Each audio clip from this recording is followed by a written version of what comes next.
Hi, I'm Bridget. I'm talking to Anne-Marie and Thea. What did you receive the award for? What were you nominated for in terms of your community service? Thanks, Bridget. So I was nominated under the youth category for my council, City of Nedlands. So for a long time now, I've been part of Millennium Kids, which is an environmental youth advocacy program.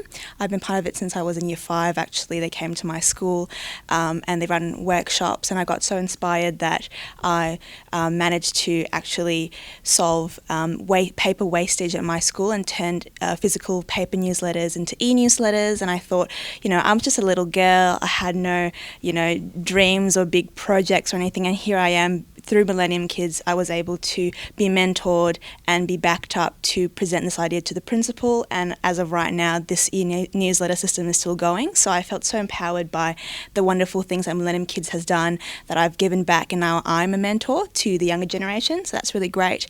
And I'm also the founder of TEDx UWA, which is WA's first and only fully youth-operated TEDx event. So we run conferences that are recorded professionally, and we invite WA people to share their ideas, and those ideas are spread to a global audience. How many categories are there? There's 4 categories. There's the Community Citizen of the Year, the Senior Community Citizen of the Year, the Youth Community Citizen of the Year, and then an Active Citizenship Award, which is aimed at people that run events, major events, or are part of a group. So it might be the Fire Brigade or the SES or the Country Women's Association. They get recognised in that category. So how long has this been going for? It's almost 20 years. I think it's 18 years this year. It started off as the Premier's Active Citizenship Awards, and a couple of years ago we rebranded it and it became the Community Citizen of the Year Awards, and that reflects more what the local councils present it as. It's their Community Citizen of the Year, and so we worked together with them and came up with a name of the award that would suit everybody across the state. So it's a pretty popular award. Thea, you weren't born here, so what inspired you to do all of this? Yeah, so my family and I moved to Perth when I was 7 years old. So I'm also the eldest in my family, and back then I knew English, but I didn't really know how to assimilate into the community. And I thought that I was going to have a hard time adapting, when in fact in Year 2, I had so many friends who were so generous enough with their time, and during recess and lunch they would introduce me to Vegemite and teach me Aussie slang here and there, and I was just so in awe of the generosity and just the community that Perth has to offer, but also Greater Australia.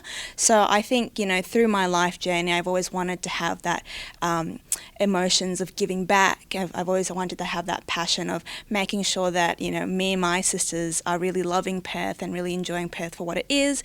And it's a wonderful community of amazing people, amazing innovators and change makers. So I think, I do what I do just because I love it. It gets me out of bed every morning and it helps me working with different types of people to connect our community a lot better. And it's just an honour to be acknowledged through the Community Achievers Awards. So how many on average does each council nominate?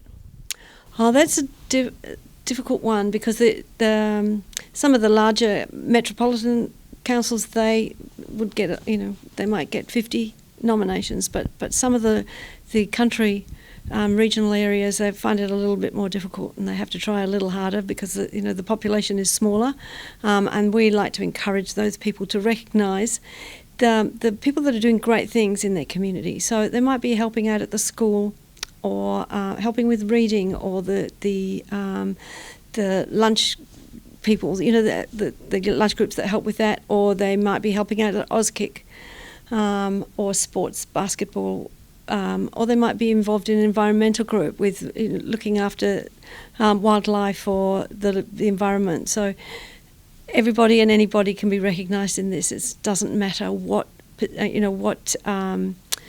initiatives that you're involved in. There's an opportunity to get recognised. So when does the nominations close?